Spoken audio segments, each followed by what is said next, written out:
this video, we'll be talking about hydrogen peroxide and using it to clear up or to eliminate a yeast infection.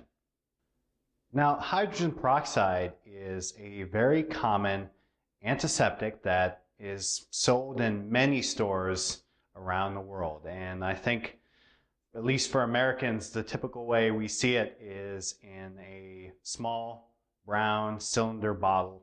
And it usually comes in a 3% concentration at the store.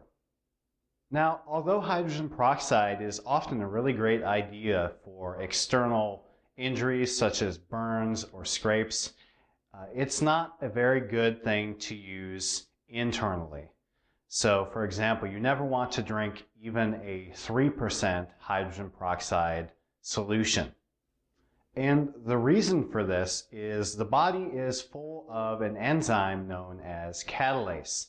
And catalase is very capable of breaking down hydrogen peroxide, which is H2O2, so 2 hydrogen atoms and 2 oxygen atoms.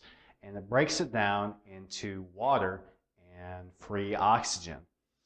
Now, if you have a strong concentration of hydrogen peroxide and you drink it, the catalase in the body will begin to rip this solution up and create a lot of extra oxygen. And this can have very serious side effects such as brain damage and things along those lines.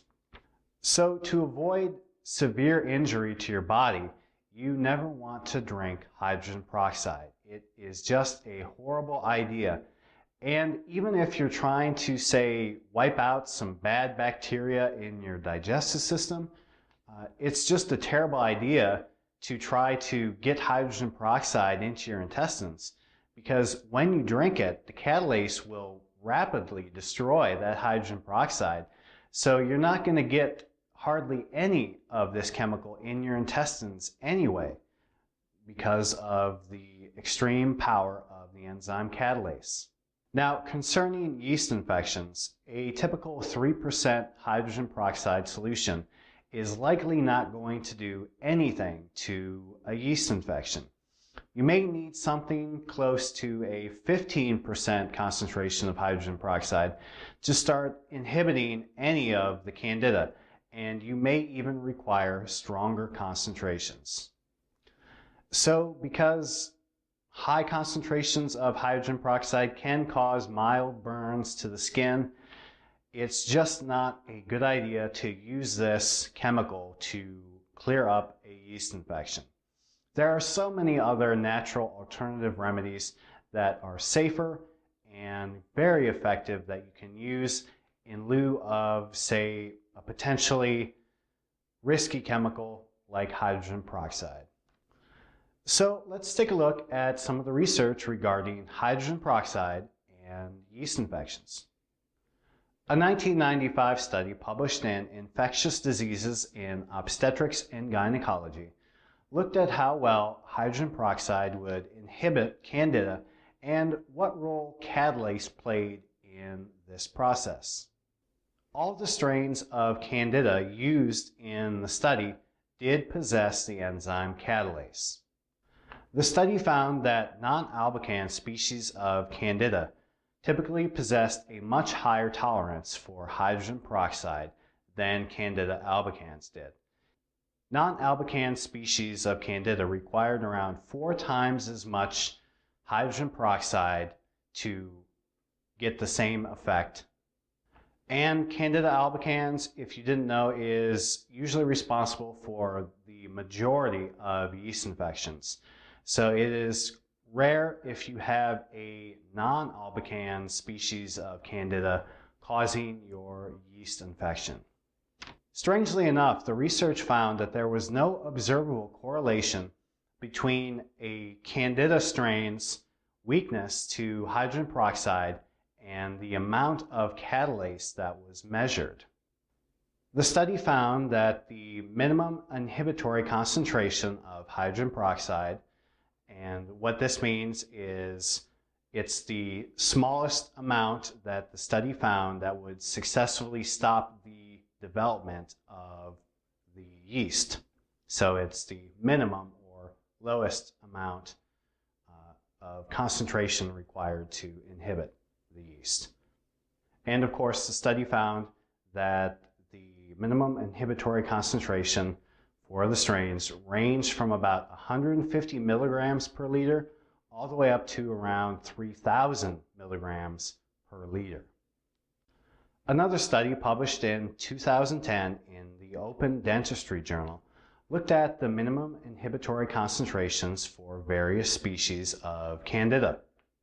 The study found that Candida albicans was inhibited by about 400 milligrams per liter of hydrogen peroxide, and Candida glabrata and Candida parasilosis both required over a 799 milligram per liter concentration of hydrogen peroxide to cause inhibition of the yeast. So we can see that we need typically a stronger concentration of hydrogen peroxide to do anything to the yeast cells. And as a result, it's just not prudent to use hydrogen peroxide as an alternative Candida treatment. Now, there are some cautions to be aware of. Say you do ingest some hydrogen peroxide.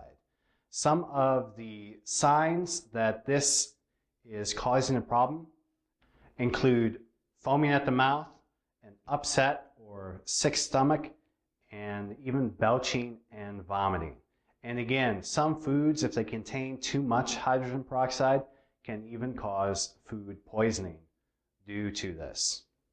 Well, if you're looking for some powerful alternative to hydrogen peroxide for a yeast infection treatment, feel free to stop by Candida Hub and find out tons of various natural and alternative remedies for yeast infections.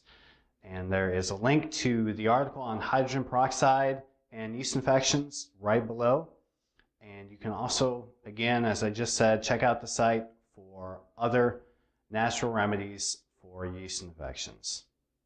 And while you're there at Candida Hub, you can also find out about a all-natural treatment for yeast infections that gets rid of them in about 12 hours time, and it's very safe and affordable to use. And the treatment is so efficacious that it is guaranteed to get rid of genital and oral yeast infections in just 12 hours time. So again, if you'd like to find out a bit more, you can always stop by and check this out. It'll be discussed on the hydrogen peroxide page, which of course is linked in the description. Okay, hey, thank you so much for watching, and I hope this video was helpful and gave you some answers.